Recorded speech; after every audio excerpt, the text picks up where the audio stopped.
નમસ્કાર મિત્રો, છેલ્લા લેક્ચરની અંદર આપણે કોષ કેન્દ્ર એના વિશેની બધી પ્રાથમિક બાબતોની ચર્ચા કરી. હવે આપણે આગળ જઈએ છીએ કોષ કેન્દ્ર એના વિશેની એકદમ ડિટેલ ચર્ચાઓ આપણે સમજવાની છે. તો કોષ કેન્દ્ર એના માટે એના નામ ઉપરથી જ આપણે કહી શકીએ છીએ કે કોષ કેન્દ્ર એ કોષનું નિયામકી કેન્દ્ર છે. એટલે કે નિયામકી કેન્દ્ર એટલે શું? તો કોષની અંદર જે કઈ પ્રક્રિયાઓ થતા હોય છે, કોષીય જે ક્રિયાઓ થતી હોય છે એ સંચાલન એ કરે છે. એટલે કે કોષીય પ્રક્રિયાઓ નું સંચાલન. કોષની અંદર જે જુદી જુદી પ્રક્રિયાઓ થતી હોય છે એ કેવી રીતે, ક્યાં અને કેટલા પ્રમાણમાં થશે એ નક્કી કરવાનું કામ કોષ કેન્દ્રમાંથી થતું હોય છે. કારણ કે આ જ એવો ભાગ છે કે જે જનીનિક માહિતી ધરાવે છે. આપણે રંગસૂત્ર જેને કહીએ છીએ એવા રંગસૂત્રો એ સુકોષ કેન્દ્રીય કોષોની અંદર આ કોષ કેન્દ્રની અંદર જોવા મળતા હોય છે. એના વિશે વાત કરીએ તો મોટા ભાગે એવું જોવા મળે છે કે એક કોષમાં એક કોષ કેન્દ્ર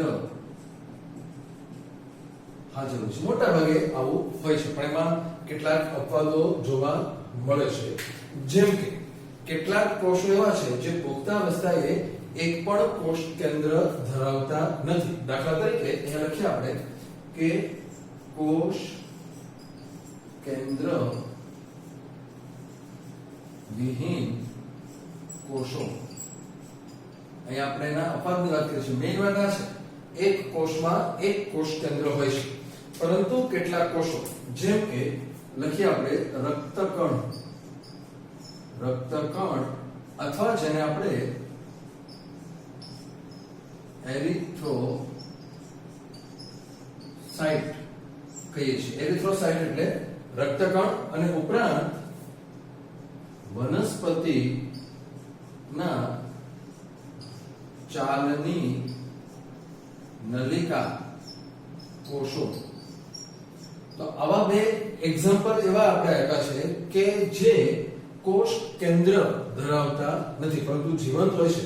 દાખલા તરીકે રક્તકણ છે તો રક્તકણ પોતે જીવંત છે, કાર્યો કરે છે, પરંતુ કેટલીક બાબતો એને કેમ નથી એ બધું આપણે પછી આગળના ચેપ્ટર્સની અંદર ભણીશું બધું. પણ અત્યારે આપણે જોઈએ કે રક્તકણો એવા કોષો છે અને ચાલની નલિકા એવા કોષો છે કે જેમાં એક પણ કોષ કેન્દ્ર જોવા મળતું નથી. બીજી બાબત આપણે કહીએ કે એવા પણ અપવાદો છે કે જેમાં બહુ કોષ કેન્દ્રીય કોષો. આપણે બે અપવાદોની વાત કરી રહ્યા છીએ. જો ઉપર જે લખ્યું છે સામાન્ય છે કે એક કોષમાં એક કોષ કેન્દ્ર હોય.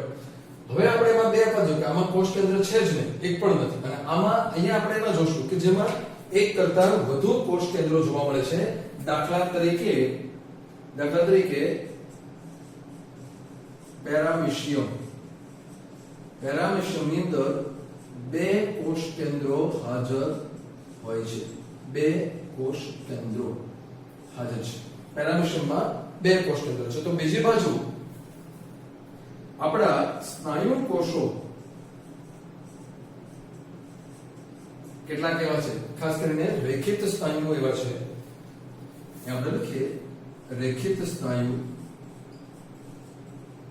કે જેમાં અનેક કોષ કેન્દ્રો આવેલા હોય છે. આપણે જ્યારે પ્રચલન અને હલનચલનના ચેપ્ટર્સ વિશે ભણીશું ત્યારે એના ઉપર વધારે ચર્ચા કરશું કે એવું કેમ છે. પણ અત્યારે આપણે એ જોઈએ છીએ કે એમાં ઘણા બધા કોષ કેન્દ્રો હાજર હોય છે. તો આવા કેટલાક અપવાદો એ આપણને જોવા મળતા હોય છે.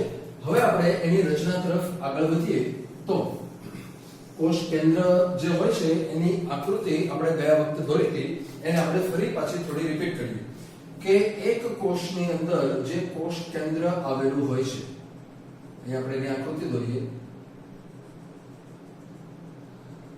તો આ પટલ છે. ખાસ યાદ રાખો કે કોષ કેન્દ્ર પટલ ન્યુક્લિયર મેમ્બ્રેન એના વિશેની ચર્ચા આપણે અત્યારે કરી રહ્યા છીએ. કોષ કેન્દ્ર પટલ. તો અહીંયા જે આવરણ જોવા મળે છે એ છે કોષ કેન્દ્ર પટલ.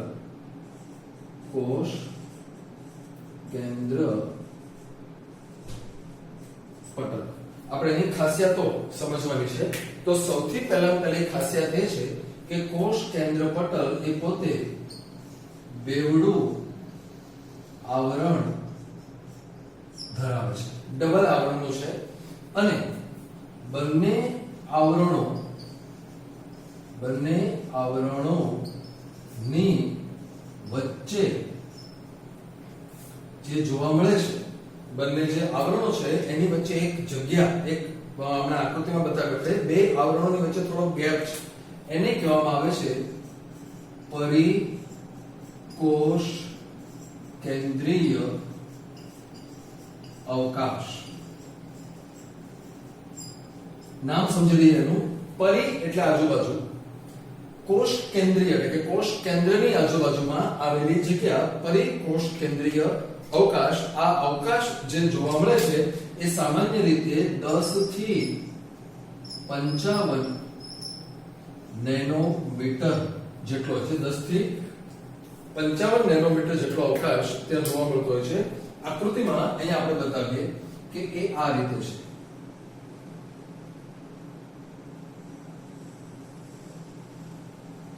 બહારનું આવરણ છે અને આ અંદરનું આવરણ છે. આ રીતે છે. તો બંને આવરણોની વચ્ચે જે જગ્યા અહીંયા આપણને જોવા મળે છે એ છે પરિકોષ કેન્દ્રીય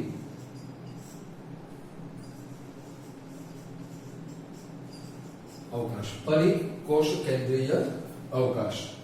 હવે આપણે એ જોશું કે આ આખું જે આવરણ જે છે એ આવરણ કોષ કેન્દ્ર ની અંદર અને બહારના દ્રવ્યો વચ્ચે અવરોધ તરીકે વર્તે છે. અવરોધ તરીકે વર્તે છે એટલે શું? તો કોષ કેન્દ્રની આપણે આજુબાજુમાં વાત કરીએ, જો ખાસ ફરી વખત જોઈ લેજો કે અહીંયા મેં આકૃતિ માત્ર કોષ કેન્દ્રની દોરેલી છે, કોષ કેન્દ્રની છે. એટલે તમારે જો સામાન્ય રીતે સમજો કે કોષની અંદર જે કોષ કેન્દ્ર છે એ છે, તો એની આજુબાજુનો ભાગ એટલે કોષ રસ હશે. તો કોષ રસ અને કોષ કેન્દ્ર આ બેની વચ્ચે પદાર્થો પૂરેપૂરા મિક્સ ન થઈ જાય, એકબીજામાં ભળી ન જાય એ રીતે અહીંયા એ વર્તતું હોય છે. પરંતુ એ આખું સળંગ નથી. ઘણી વખત એવું બને છે કે પટલો એકબીજા સાથે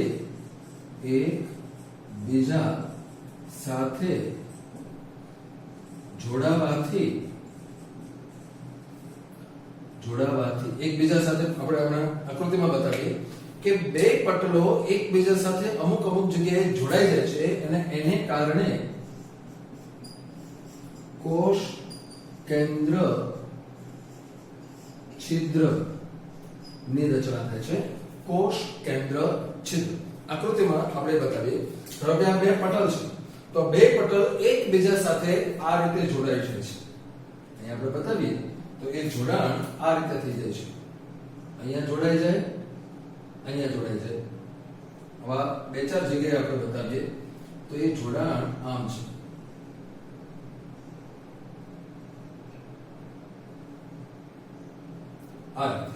તો તમે જોઈ શકો છો કે બે પટલો એકબીજા સાથે જોડાવાને કારણે વચ્ચે ગેપ ઉભો થાય છે અને આ ગેપ એ અમુક પદાર્થોની આપલે તરીકે વર્તે છે. ખાસ કરીને આરએનએ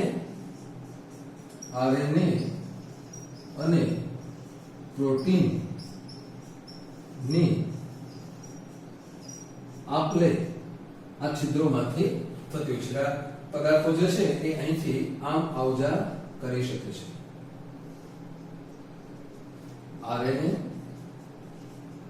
तथा प्रोटीन जेमांथी आवजा કરી શકે છે એવા છિદ્રો એને આપણે નામ આપીએ છીએ કોષ કેન્દ્ર છિદ્ર.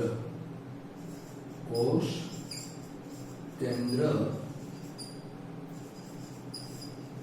છિદ્ર. તો આવા કોષ કેન્દ્ર છિદ્રો એની અંદર જોવા મળતા હોય છે. એટલે કોષ રસ કોષ કેન્દ્ર પટલ જે છે એ આખું આ રીતે છે. હવે આપણે જોઈએ કે આ જે પટલ છે એ બહાર તરફ અંતઃ કોષ રસ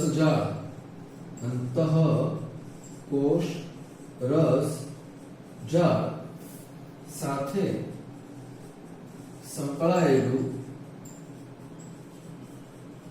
હોય છે. કોષ કેન્દ્ર પટલ જે છે એની બહારની સપાટી, જો તમને કોષ રસ જાળનો ટોપિક યાદ હોય તો તમે જોશો કે કોષ કેન્દ્રથી શરૂ થાય છે. એટલે કે એની આ જે સપાટી હોય છે અહીંયા આપણે બતાવીએ તો એ આમ જોવા મળે છે.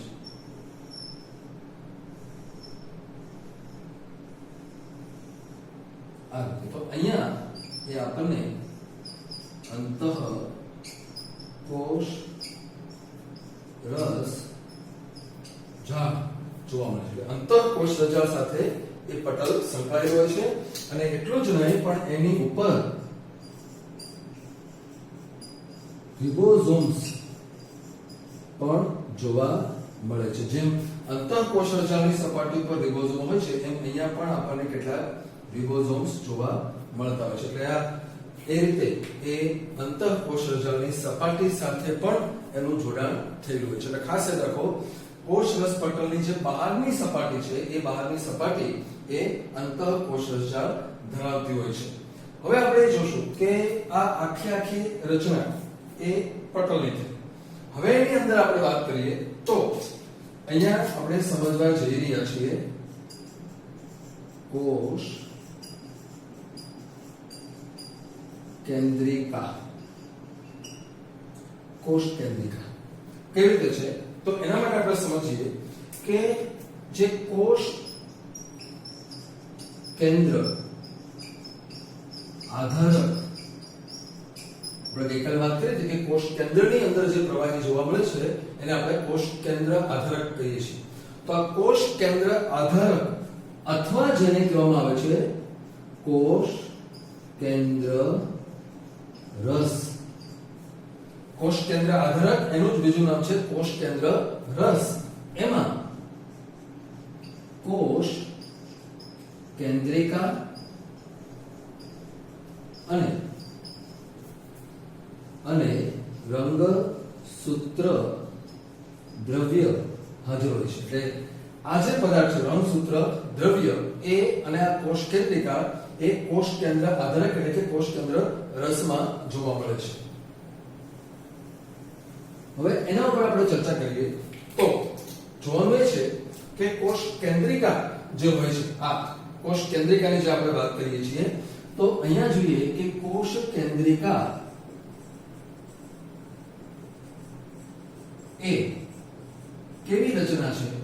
કોષ કેન્દ્રિકા તો એ પટલ રહિત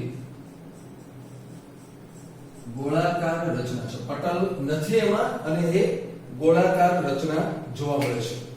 સૌથી અગત્યની વાત એ છે કે એ આરએનએ નું સંશ્લેષણ વધારે કરે છે. કોષ કેન્દ્રિકાની અંદર રિબોઝોમલ આરએનએ એના વિશેના જે પ્રકારો છે આપણે નવમા ચેપ્ટરમાં વધુ ભણવાના આવશે. અત્યારે આપણે માત્ર એની કેટલીક સામાન્ય ઉલ્લેખ કરીએ છીએ કે આ આરએનએ એટલે કે રિબોઝોમલ આરએનએ એની અંદર બનતા હોય છે. જે કોષો વધુ સક્રિય હોય તેમાં જે કોષો વધુ સક્રિય હોય, આપણા શરીરની અંદર બધા કોષો એક સરખા સક્રિય નથી હોતા, તો જે કોષો પ્રમાણમાં વધુ સક્રિય હોય છે એમની અંદર મોટી અને વધુ કોષ કેન્દ્રિકા જોવા મળે છે. એટલે અહીંયા આપણે આ બતાવીએ કે ધારો કે આ આખું કોષ કેન્દ્ર છે, તો કોષ કેન્દ્રની અંદર અહીંયા આ જોવા મળે છે કોષ કેન્દ્રિકા. અહીંયા આપણે બતાવીએ કે આ કોષ કેન્દ્રિકા છે.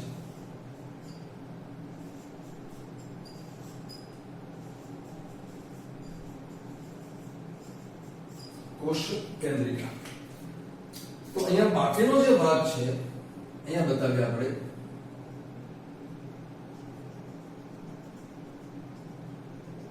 આ ભાગ એ છે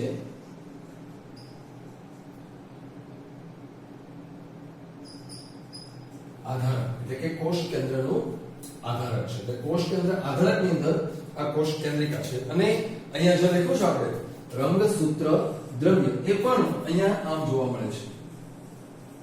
આ આકૃતિ આપણે પહેલા પણ દોરેલી છે, તો એને આપણે નામ આપીએ છીએ રંગસૂત્ર દ્રવ્ય. રંગસૂત્ર દ્રવ્ય છે. તો અહીંયા આ કોષ કેન્દ્રિકાઓ આ કોષ કેન્દ્ર રસમાં આ રીતે ગોઠવાયેલી જોવા મળતી હોય છે. હવે આપણે વાત કરવા જઈ રહ્યા છીએ આગળ, એ છે રંગસૂત્ર દ્રવ્ય અથવા જેને આપણે ક્રોમેટીન તરીકે ઓળખીએ છીએ. ક્રોમેટીન. તો આપણે જાણીએ છીએ કે કોષ પોતાના જીવનની અંદર બે તબક્કાઓમાંથી પસાર થાય છે, અંતરાવસ્થા અને વિભાજન અવસ્થા. તો જ્યારે વિભાજન અવસ્થા હોય છે, પહેલા આપણે અંતરાવસ્થાની વાત કરીએ. તો અંતરાવસ્થા જે હોય છે, અંતરાવસ્થામાં કોઈ કોષ અંતરાવસ્થામાં હોય અને તમે એને માઇક્રોસ્કોપની અંદર તપાસો તો તમને શું જોવા મળે છે એની ચર્ચા અહીંયા આપણે કરીએ છીએ કે એની અંદર એકદમ શિથિલ એટલે એકદમ ઢીલું અને એકદમ અસ્પષ્ટ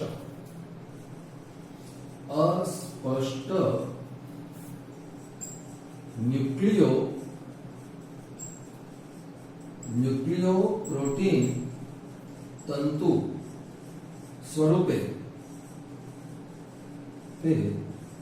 રંગસૂત્ર દ્રવ્ય હાજર હોય છે. એકદમ સ્પષ્ટ નથી હોતું, એકદમ ફેલાયેલું હોય છે અને એકદમ એકબીજામાં ભળી ગયેલું છે કે જેથી કરીને તમે એને એકદમ સ્પષ્ટ અલગ તારવી શકતા નથી. તો આવું જે છે એ રંગસૂત્ર દ્રવ્ય હોય છે કે જે ન્યુક્લિયોપ્રોટીન, યાદ રાખજો ન્યુક્લિયોપ્રોટીન શબ્દ અહીંયા વાપરીએ છીએ આપણે.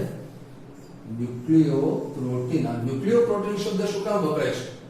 તો ન્યુક્લિયો શબ્દ આવ્યો છે ન્યુક્લિક એસિડ ઉપરથી કે જે છે ડીએનએ અને આરએનએ. આપણે આગળ ઉપર 9મા ચેપ્ટરમાં ડીએનએ અને આરએનએ ઉપર બહુ ડિટેલમાં ચર્ચા કરીશું. અને પ્રોટીન એટલે ખાસ પ્રકારના પ્રોટીન. તો અહીંયા આપણે લખીએ કે આ જે રંગસૂત્ર દ્રવ્ય છે શેનું બનેલું છે, એટલે એનું જે બંધારણ હોય છે, બંધારણ કેવું હોય છે? તો એના બંધારણમાં સૌથી અગત્યનો જે પદાર્થ હોય છે એ છે ડીએનએ વત્તા હિસ્ટોન પ્રોટીન.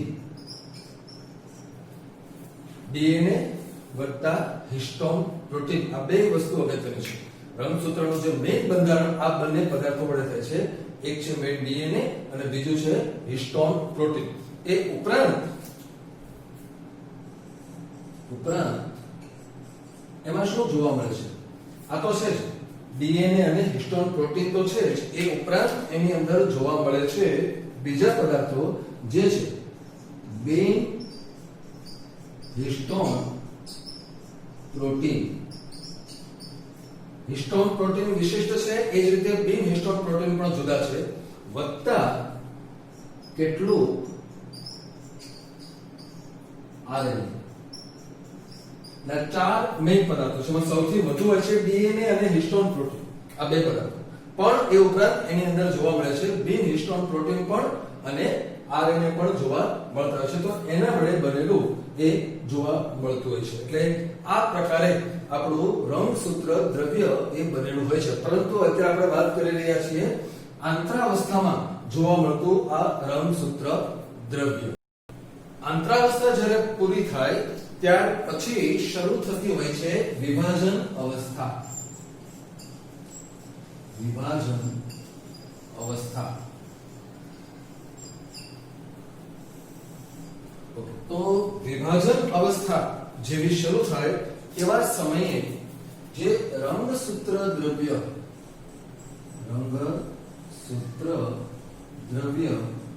કે હવે સ્પષ્ટ રંગસૂત્રો તરીકે જોવા મળે. આંતરાવસ્થાની અંદર જે રંગસૂત્રો હોય છે બધા એકબીજામાં ભળેલા રંગસૂત્ર દ્રવ્ય ક્રોમેટિન તરીકે હાજર હોય છે. પરંતુ આંતરાવસ્થા પૂરી થાય અને જેવી વિભાજન અવસ્થા શરૂ થાય એટલે હવે એ બધું જ દ્રવ્ય સંકોચાવા મળે છે અને સ્પષ્ટ રંગસૂત્રો તરીકે જોવા મળે છે. આપણને જાણીને કદાચ આશ્ચર્ય થાય કે માનવના દરેક કોષમાં લગભગ 2 મીટર લાંબો ડીએનએ તંતુ હાજર હોય છે. મનુષ્યની અંદર એટલે આખા શરીરની વાત નથી કરતો હું વાત કરું છું આપણા શરીરના દરેક કોષમાં. ખાસ યાદ રાખજો, એક પુખ્ત વ્યક્તિ જો હોય તો એની અંદર અંદાજિત 10⁻14 જેટલા કોષો હાજર હોય છે. 10⁻14 એટલે આંકડો આપણે ગણવા જઈએ તો પણ આપણને અઘરું પડે. એ દરેક કોષમાં 2 મીટર લાંબો તંતુ છે. તો વિચાર કરો કે આપણી ટોટલ લંબાઈ 2.5 મીટર છે અને આપણી અંદર અબજો કોષો હાજર છે. છતાં પરિસ્થિતિ એવી છે કે દરેક કોષના કોષ કેન્દ્રની અંદર 2 મીટર લાંબો તંતુ છે. કારણ કે અહીંયા આપણે ખાસ એ જોવાનું છે, એના વિશેની ચર્ચા આપણે 12માં કરશું કે એવું કેમ થાય છે. અહીંયા માત્ર એની જાણકારી માટે કે એને પેકેજિંગ તરીકે ઓળખવામાં છે. ડીએનએ નું કુંતલ પેકેજિંગ એ વિશે આપણે 12મા ધોરણમાં ભણીશું. પણ અત્યારે આપણે એ જોઈએ છીએ કે આવો લાંબો જે ડીએનએ નો તંતુ હાજર છે એ આપણા કોષની અંદર 46 રંગસૂત્રો એટલે કે 23 જોડ માં આયોજિત હોય છે. આપણા 46 રંગસૂત્રો જે હોય છે એની ઉપર આવેલું જે ડીએનએ હોય એની ટોટલ લંબાઈ 2 મીટર છે. એટલે કે 46 રંગસૂત્રોમાં વહેંચાયેલો ભાગ છે અને એ 23 જોડ રંગસૂત્રો એ આપણું આખું ડીએનએ નું બંધારણ એ બનાવતા હોય છે. તો અહીંયા આપણે જોઈએ છીએ હવે રંગસૂત્ર ની રચના અને એના પ્રકાર. રંગસૂત્રની રચના અને એના પ્રકાર. તો એને સમજવા માટે આપણે સૌથી પહેલા એ જોઈ લઈએ કે હમણાં આપણે જે વાત કરી કે રંગસૂત્રની જે રચના છે એમાં ડીએનએ અને હિસ્ટોન પ્રોટીન આવેલું હોય છે. તો હિસ્ટોન પ્રોટીન જે હોય છે, અહીંયા હું તમને માત્ર પ્રાથમિક સમજ આપું છું કે હિસ્ટોન પ્રોટીન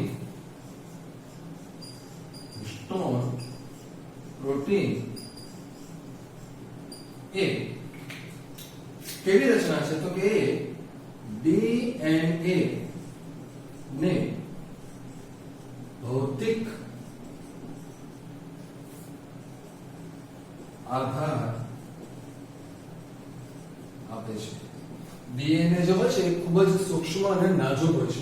એટલે જો એમાં છૂટું કોષમાં રાખવામાં આવે તો એ તૂટી જવાનો અથવા તો એને ઈજા થવાનો ભય હોય છે. એટલે કુદરતે એવી ગોઠવણી કરી છે કે એક વિશિષ્ટ પ્રકારની પ્રોટીનની બનેલી દંડ જેવી રચના એની ઉપર ડીએનએ એને કુંતલાકારે વીંટળાયેલું છે. એટલે કે ડીએનએ એ હિસ્ટોન પ્રોટીન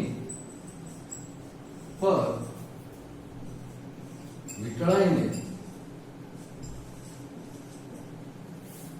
રંગસૂત્રની રચના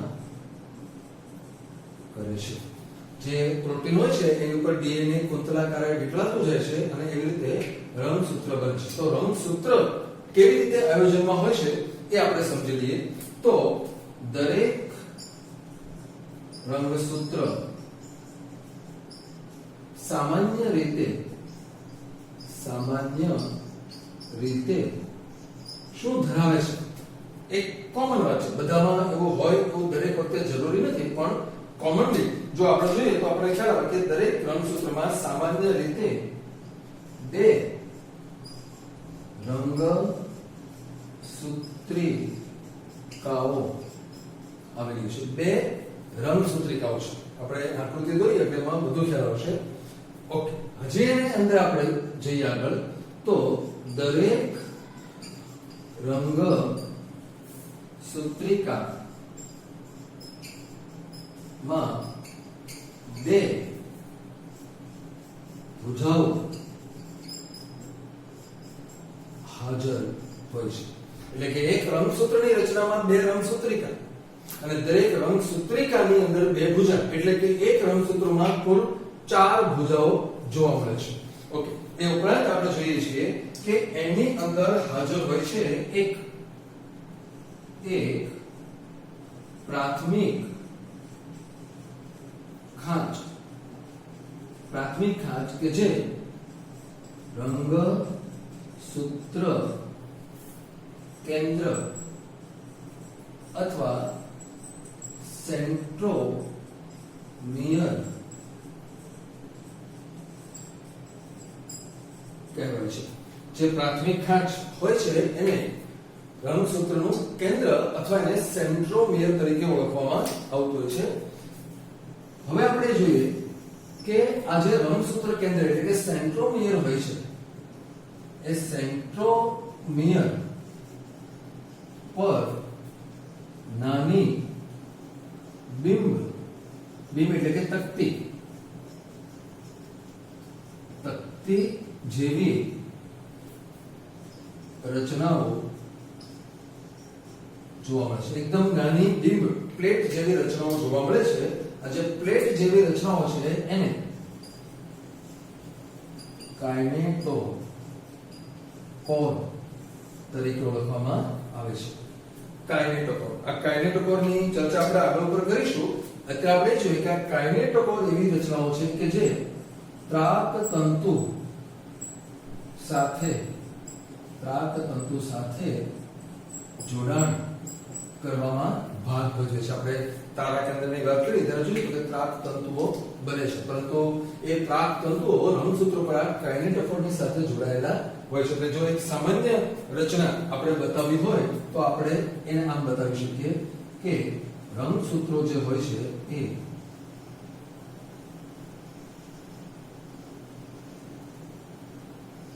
આ રીતે જોવા મળે છે. તો અહીંયા આપણે બતાવીએ કે આ જે છે આ છે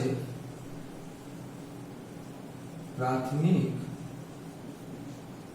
ખાંચ છે. એ પ્રાથમિક ખાંચ જેને આપણે સેન્ટ્રોમિયર તરીકે ઓળખીએ છીએ.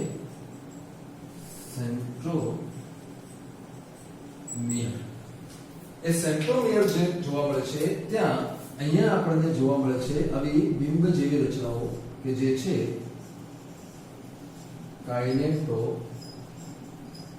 કાઇનેટોકોર છે. તો આ બાજુ ઉપર તરફ તમને જે જોવા મળે છે આ બંને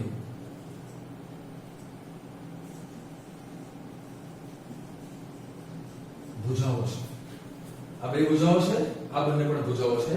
તો બીજી બાજુ અહીંયાથી અહીંયા સુધી આ જે ભાગ જોવા મળે છે એ છે રંગસૂત્રિકા. એટલે આ આખી એક રંગસૂત્રિકા છે, આ આખી એક રંગસૂત્રિકા છે. આવા રંગસૂત્રો એ આપણને વિભાજનની જે અવસ્થાઓ છે, ખાસ કરીને ભાજન અવસ્થામાં જોવા મળતા હોય છે. હવે આપણે વાત કરીએ છીએ કે સેન્ટ્રોમિયર ના સ્થાનના આધારે પ્રકારો. સેન્ટ્રોમિયરનું જે સ્થાન છે એ ક્યાં છે? બધા જ રંગસૂત્રો એક સરખા હોતા નથી, પણ એમની અંદર થોડા ફેરફારો જોવા મળે છે. તો અહીંયા આપણે એના ચાર પ્રકારો વર્ણવી શકીએ. એ ચાર પ્રકારો આ રીતે છે. પહેલો પ્રકાર છે એ છે મેટાસેન્ટ્રિક. બીજો પ્રકાર છે એ છે સબ મેટાસેન્ટ્રિક. ત્રીજો પ્રકાર છે એ છે એક્રોસેન્ટ્રિક અને છેલ્લો પ્રકાર છે એ છે ટીલોસેન્ટ્રિક. મેટાસેન્ટ્રિક, સબમેટાસેન્ટ્રિક, એક્રોસેન્ટ્રિક અને ટીલોસેન્ટ્રિક. તો એની અંદર આપણે ચર્ચા કરીએ કે કેવી રીતે જોવા મળે છે. યાદ રાખો, આપણે જે પ્રકારો જોઈ રહ્યા છીએ એ સેન્ટ્રોમિયરનું સ્થાન ક્યાં છે રંગસૂત્રિકાઓ. તો સૌથી પહેલા આપણે એ સમજી લઈએ કે મેટાસેન્ટ્રિક એટલે એવા રંગસૂત્રો કે જેમાં પ્રાથમિક ખાંચ એટલે કે સેન્ટ્રોમિયર એક્ઝેક્ટ વચ્ચે છે.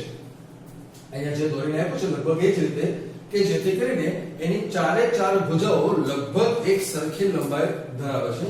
એ આપણને આમ જોવા મળશે.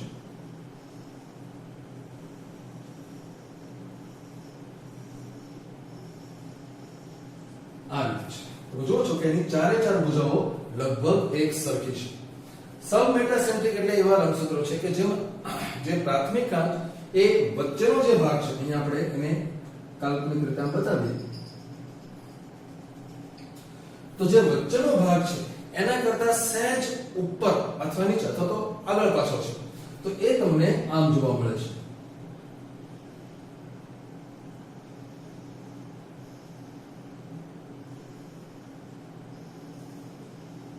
આ રીતે અહીંયા પ્રાથમિક ખાંચ તમે જુઓ છો કે કેન્દ્ર કરતા સહેજ ઉપર છે. પરિણામ એવું આવે છે કે બે ભુજા થોડી ટૂંકી છે અને બે ભુજાઓ થોડી વધુ લાંબી છે. એને આપણે કહીએ છીએ સબમેટાસેન્ટ્રિક. એક્રોસેન્ટ્રિક એવું છે કે જેમાં સેન્ટ્રોમિયર કેન્દ્ર કરતા ખૂબ દૂર છે. પરિણામે બે ભુજા ખૂબ ટૂંકી છે. અહીંયા થોડી ટૂંકી થોડી લાંબી છે. જ્યારે પહેલામાં ખૂબ ટૂંકી અને ખૂબ લાંબી એવી ભુજાઓ હોય છે. એ તમને આમ જોવા મળશે.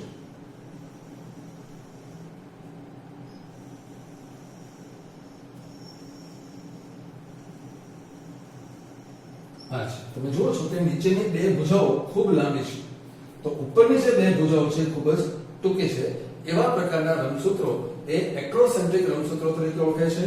તો આ એવી છે કે જેમાં રંગસૂત્ર કેન્દ્ર છેક છેડે છે. છેડે એટલે કે એની અંદર બે ભુજાઓનું અસ્તિત્વ જ નથી. એ તમને આમ જોવા મળશે.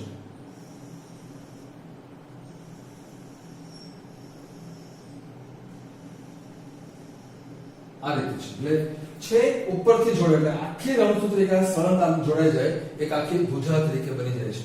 એટલે કે સાવ છેડે આવેલું રંગસૂત્ર કેન્દ્ર એને કારણે બને છે ટીલોસેન્ટ્રિક. અહીંયા આપણે એક બીજી બાબતની ચર્ચા કરીએ કે ઘણી વખત એવું બને છે કે અમુક રંગસૂત્રોના છેડા ઉપર કેટલીક વિશિષ્ટ રચનાઓ જોવા મળે છે.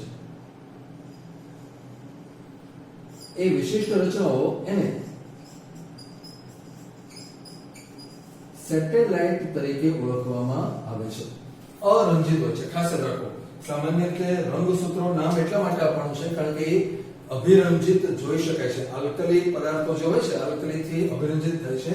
એ આલ્કલી પદાર્થોથી અભિરંજિત થતા હોય છે. પરંતુ આ સેટેલાઇટ ભુજાઓ એવા છે, આ ભુજાઓ એવી છે કે જે એ કોઈ પણ પ્રકારના અભિરંજકથી રંગિત થતી નથી. તો એવી ભુજા એને આપણે સેટેલાઇટ ભુજા તરીકે ઓળખીએ છીએ. આગળ પર આપણે થોડી ચર્ચા કરીશું કે ડીએનએ નું જે ફિંગર પ્રિન્ટિંગ થતું હોય છે, જે ઓળખાણ માટે વપરાય છે, એમાં સેટેલાઇટ ભુજા એ ખૂબ જ કામમાં આવતી હોય છે.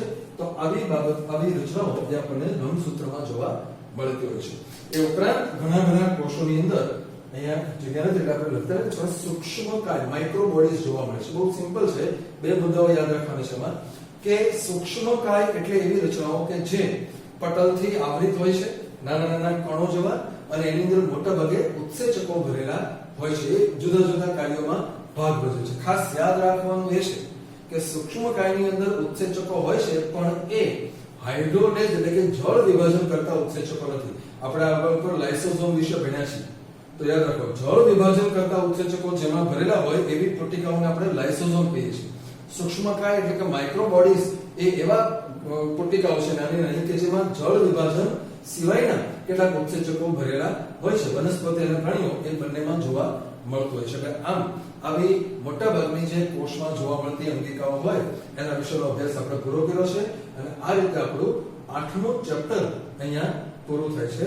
નેક્સ્ટ ટાઈમથી આપણે આના પછીના ચેપ્ટર્સનો અભ્યાસ શરૂ કરીશું. Thank you.